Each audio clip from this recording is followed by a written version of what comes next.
There are moments in life that change you so deeply, you stop recognizing the person you were before. That's exactly what happened to me. My name is Catherine Fortin. I was 57 years old, divorced for over a decade, and the mother of twins, Elijah and Sienna, both in their early 30s. For most of their lives I was just Mom, the dependable background figure who packed lunches, remembered birthdays, and quietly stepped aside so they could shine. After the divorce, when my husband left me for his much younger assistant, the silence in the house became unbearable. He didn't fight me on the settlement. I think guilt made him generous. I was left with the house, a decent financial cushion, and an uncomfortable emptiness I couldn't explain. The kids were busy building their careers in Boston, living in glassy apartments and dating people who matched their ambition. They visited when they remembered or when it was convenient. I filled my days volunteering at the animal shelter and attending book clubs I didn't care about, smiling politely and pretending I was content. But inside I was disappearing. Then, on my 55th birthday, something cracked. I stood in front of the bathroom mirror and didn't know the woman looking back at me. Her eyes were tired. Her posture slouched. She looked forgotten. That day I did something unexpected. I called Ivy Miller, an old friend from MIT who had become a tech powerhouse. We hadn't spoken in years, but when she answered, it was like no time had passed. We met for coffee in the city, and for the first time in ages I found myself speaking about systems, algorithms, and logic like I used to. Ivy told me she was starting something new. An AI healthcare platform. "We need people like you," she said. I laughed at first. I hadn't written a line of code in 30 years. But Ivy didn't care. The logic stays the same. What we need is experience and real-world thinking. She invited me to a strategy session that Friday.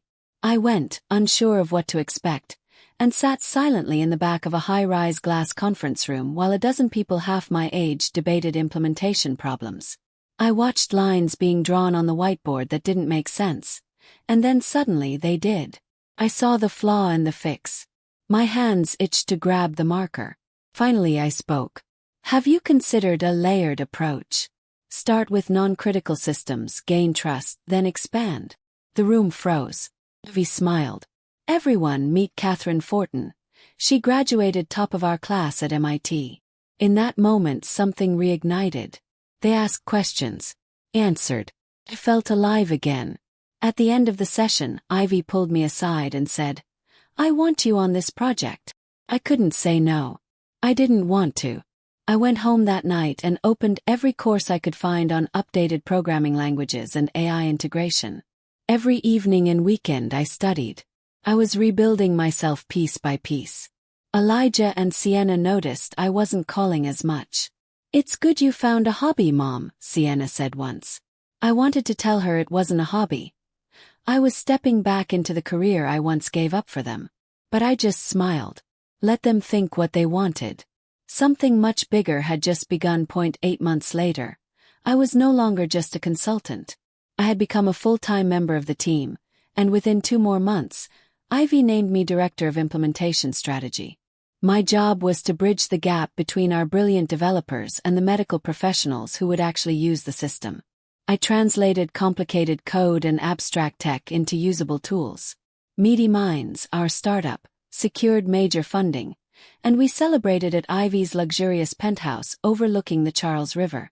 That night, while others mingled and laughed, Ivy pulled me out onto the balcony. "I need a co-CEO," she said plainly. I nearly dropped my champagne. The investors love what we've built, but they want someone with sharp business sense next to me. Someone who can manage the structure, the regulations, the relationships. "I've been watching you, Kath. You're calm. Strategic. You don't panic and people listen when you talk. That's what we need at the helm." I stared out over the river as lights flickered across the water. I hadn't seen myself that way in years. Ivy was serious. And she wasn't wrong. I accepted, but on one condition: we wouldn't announce it yet. Not until after the next round of hiring.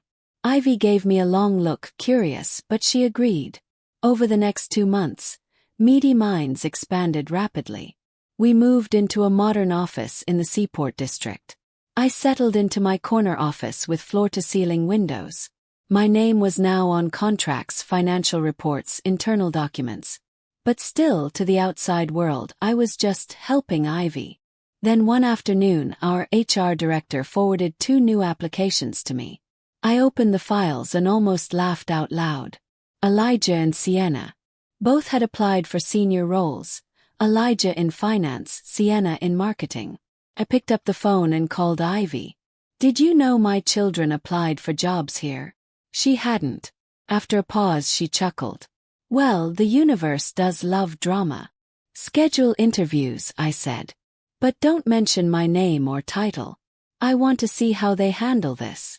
"Are you sure?" Ivy asked. "This could get messy." "I'm sure," I said firmly. "It's time they find out who I really am." We scheduled Sienna's interview first, at 10 a.m. on a Tuesday, followed by Elijah's at 1.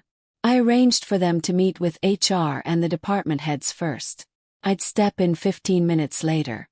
When Sienna arrived, I watched from behind my office glass as she greeted Nancy at the front desk, dressed to impress, confident, heels clicking against the tile.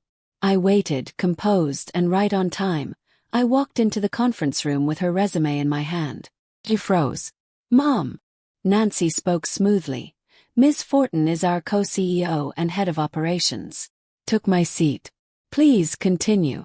You were telling us about your experience with healthcare clients." The confidence slipped from her face, replaced by disbelief, then panic. But I stayed professional. I asked about the resume she had padded, the claims she had made, the leadership roles she barely held. I never raised my voice. I didn't need to. The questions did the work. By the end of the interview, she was sweating. When it was over, I stood and said calmly, "Thank you for your time, Miss Fortin. Nancy will be in touch." I didn't look back as I left the room. I didn't need to. Day 12:57. Nancy let me know Elijah had arrived. Just like before, I waited while the interview began with the panel. 15 minutes later, I walked in with his file in hand. Unlike Sienna, he didn't freeze. "Mom," he said smoothly, adjusting in his seat. "Wow, what a surprise. I didn't know you were part of the interview process." I kept my voice even. "Mr. Fortin, I'm not just part of it. I'm the co-CEO of Meaty Minds." I saw the flicker in his eyes. Surprise, quickly masked by calculation. He shifted gears almost instantly. "That's incredible. Why didn't you tell us? You really got us. Great power move." This wasn't a game, and I told him so. This is my career. My company. Not a prank. But Elijah was already working his angle. He praised my intelligence, reminded me of how he'd always admired me, words he never used until now. During the interview, he tried to pivot every answer into a compliment. He wasn't unqualified, unlike Sienna. His resume was mostly accurate. But his behavior told me everything I needed to know. He hadn't changed.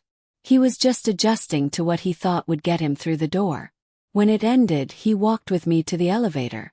"We should celebrate," he said, giving me a wink. "You really pulled this off." "I have a board meeting," I replied. "Nancy will contact you about the position." The doors closed on his smug, hopeful face. I returned to my office, calm but sharper than ever. That evening, Ivy and I sat in her office, glasses of scotch in hand. "So," she said, "how did it feel?" "Like reclaiming something that was always mine." "Will you hire them?" "That would be expected, wouldn't it?" I smiled, swirling the glass in my hand. "Bring them in. Teach them a lesson. Make them appreciate me." "But that's not what you're planning." "No," I said quietly. "That would be too easy." The next morning, my phone lit up with calls and texts. Sienna called 17 times. Elijah sent a carefully worded email, full of praise and hope. I ignored them all.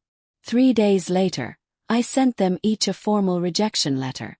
Asterisk, "Dear candidate. Thank you for your interest in the position at Meaty Minds. After careful consideration, We have decided to pursue other candidates whose qualifications more closely match our current needs. Regards, Catherine Fortin, Co-CEO, Meaty Minds Incorporated. Asterisk. Within minutes, my personal phone exploded. Missed calls. Messages. Please. I silenced it all and went back to work. At 6:30 p.m., Nancy appeared at my door. Your children are in the reception area. They're insisting on seeing you. I pulled up the security feed. There they were. Sienna pacing, clearly upset. Elijah sitting stiffly, eyes locked on the door. Tell them I'm in meetings until 8.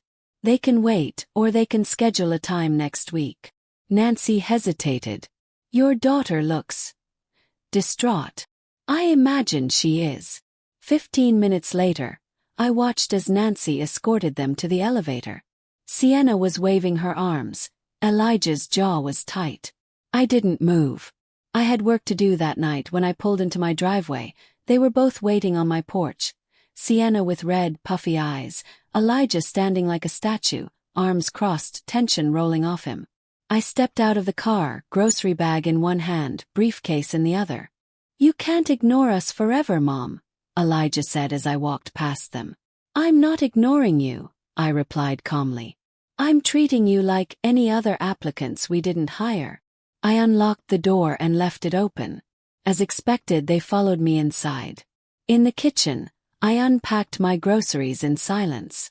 Eggs, yogurt, coffee, all in their places. Sienna leaned against the counter. Elijah stayed by the doorway, watching me carefully. Why didn't you tell us? Sienna finally asked, voice small. Tell you what? I said, not turning around. That I was capable. That I had ambition beyond making birthday cakes and wrapping care packages. You could have just said. I did, I cut in. You just never listened. You both assumed I was playing office with Ivy. That I was organizing papers or planning team lunches. Elijah spoke up. We were joking, okay? That dinner. We didn't mean anything.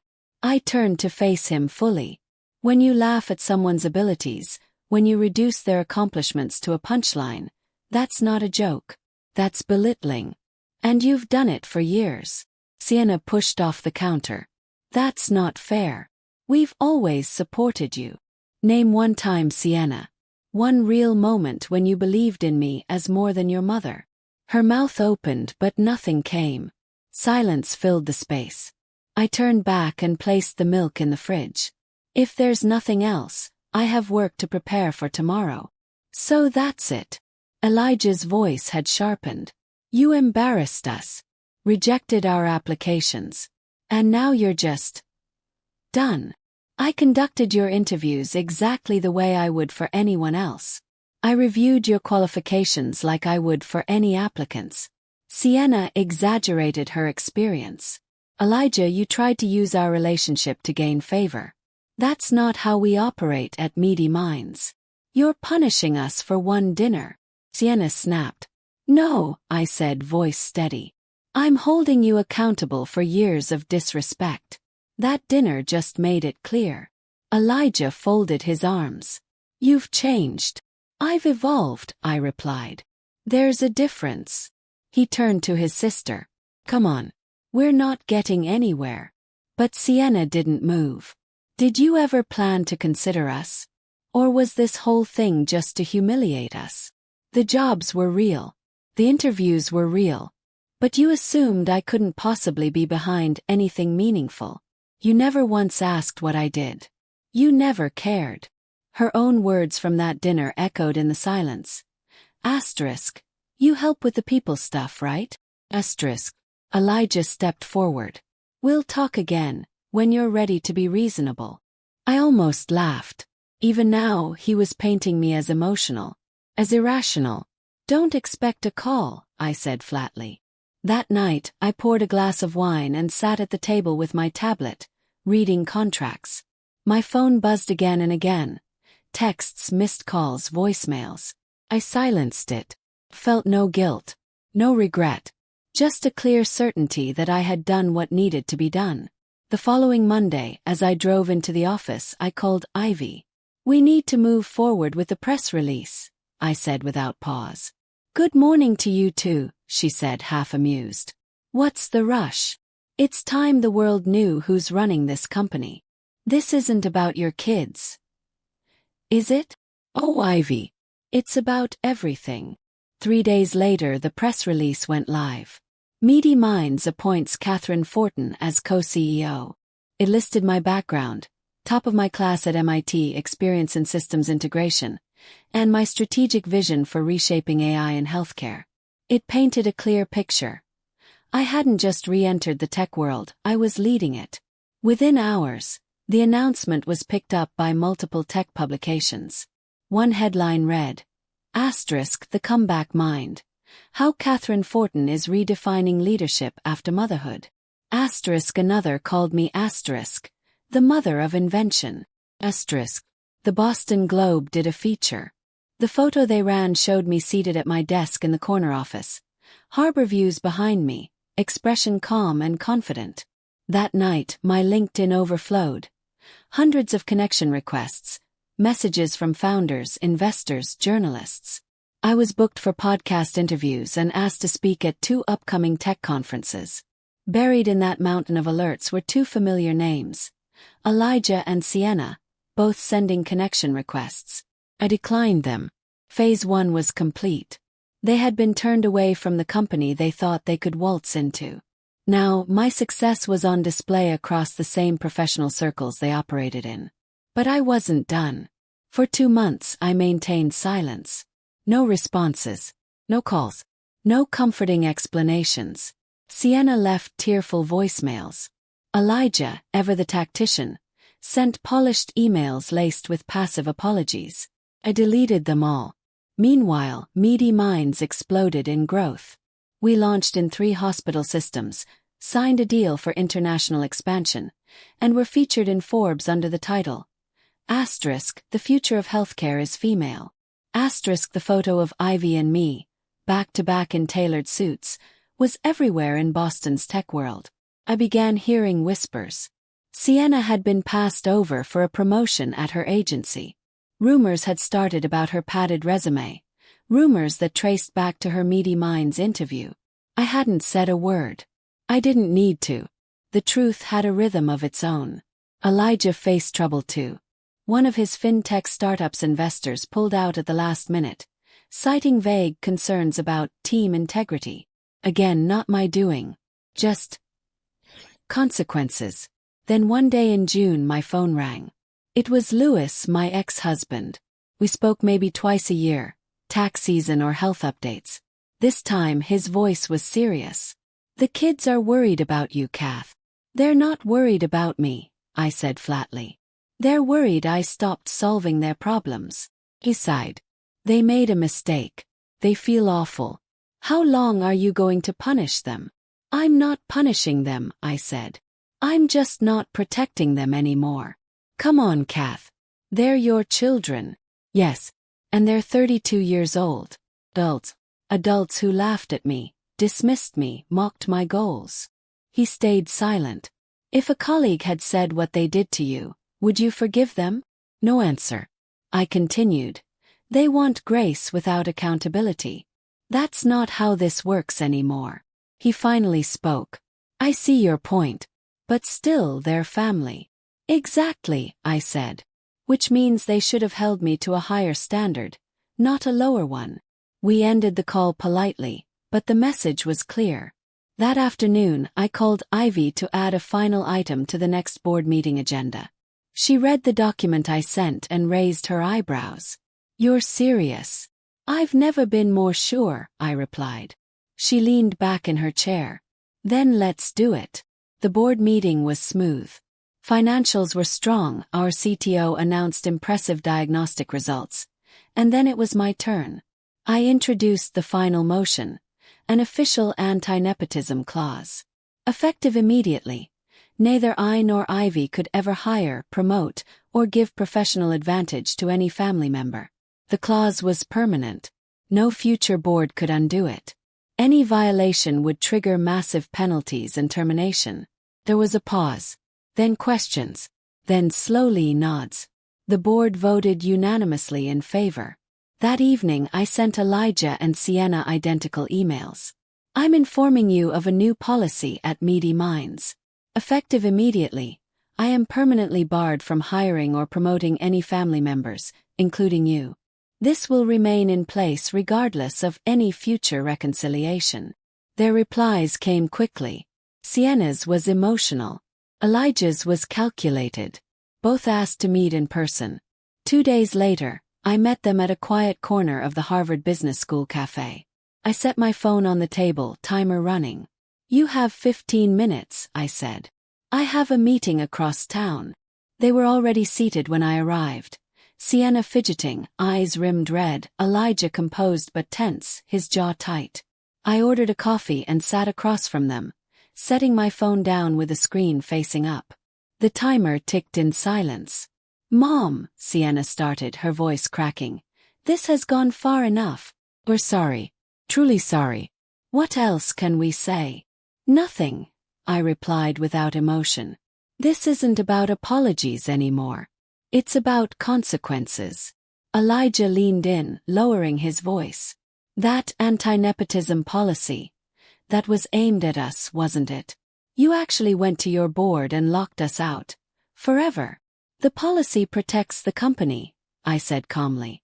It's about professionalism and integrity. Something you both didn't show. He scoffed, then quickly caught himself. Come on, Mom. This is extreme, even for you. Is it? I tilted my head. I think it's measured. Proportional. You both made it clear what you thought of me. Why would I bring that kind of disrespect into my company? Sienna wiped a tear from her cheek. We made one mistake. One stupid dinner. And you've spent months punishing us. No, Sienna, I said softly. That dinner revealed what you really thought. You've both spent years laughing at me behind polite smiles. Dismissing me. Undermining me. That night just confirmed everything I already knew. Elijah's frustration cracked through his polished tone. So what do you want from us? Nothing, I said. That's the point. I don't want or need anything from either of you now. Sienna looked broken. You're our mother. You can't just stop loving us. For a moment, something shifted in my chest. An old reflex. Nay. But I pushed it away. I didn't stop loving you, I said. I stopped letting you define me. There's a difference. Check the timer. 3 minutes left. But I've heard everything I need. I stood, gathered my bag, and left them sitting in the corner of that cafe, stunned into silence. As I walked toward the car, I heard Elijah's voice behind me. This isn't over, Mom. But he was wrong. It was. The woman they once knew. The one who baked, who waited, who laughed nervously when they made fun of her, who begged for a little recognition. She was gone. In her place stood someone sharper, stronger. Oh, Catherine Fortin. MIT graduate. Tech visionary. Co-CEO of the fastest-growing healthcare AI company in New England. A woman who no longer measured her worth by how much she was needed, but by how well she knew her own power. There was no final confrontation after that. No dramatic apology. No grand reconciliation. Just silence. Sienna stopped calling. Elijah stopped emailing. For the first time in years, my days were quiet. Not the hollow silence of loneliness, but the calm of peace. I filled my mornings with strategy meetings, product reviews, and investor calls. My evenings were spent reading, learning, rebuilding the parts of myself I had ignored for too long. I was no longer just surviving. I was thriving. Every now and then, I would hear about them through professional circles. Sienna was still struggling to regain her footing after the questions about her resume circulated. Her agency kept her on, but her trajectory had stalled. Elijah, too, had scaled back his startup after losing his biggest investor. Both had learned a hard lesson. I hadn't sabotaged them. I hadn't lifted a finger. I had simply stepped aside and let the truth do the rest. One crisp September morning, Ivy and I stood backstage at a healthcare tech summit. We were about to present Meaty Minds' latest breakthrough in predictive diagnostics, technology we had spent over a year perfecting. Ivy looked at me, eyes shining with pride. "You ready?" she asked. "More than ready." We stepped into the spotlight to a standing ovation. After the event, as we mingled with CEOs and investors, a young woman approached me. She was barely 22, nervous but determined. "I read about you," she said. "The way you came back. It's inspiring." I smiled, remembering how far I'd come. "Thank you," I said. "Just remember, there's no expiration date on starting over." Later that night, as I returned home, I paused at the entryway of my apartment. The silence felt warm now, like a home I had chosen rather than one I'd been left in. I poured a glass of wine and stepped onto my balcony, the city lights reflecting in the glass buildings around me. I had spent most of my life defining myself by others: wife, mother, helper, background support. But now I knew the truth. I had never stopped being capable. I had just been quiet. And now, finally, I had chosen to be heard. Not out of revenge. Not even out of anger. But because I deserved it.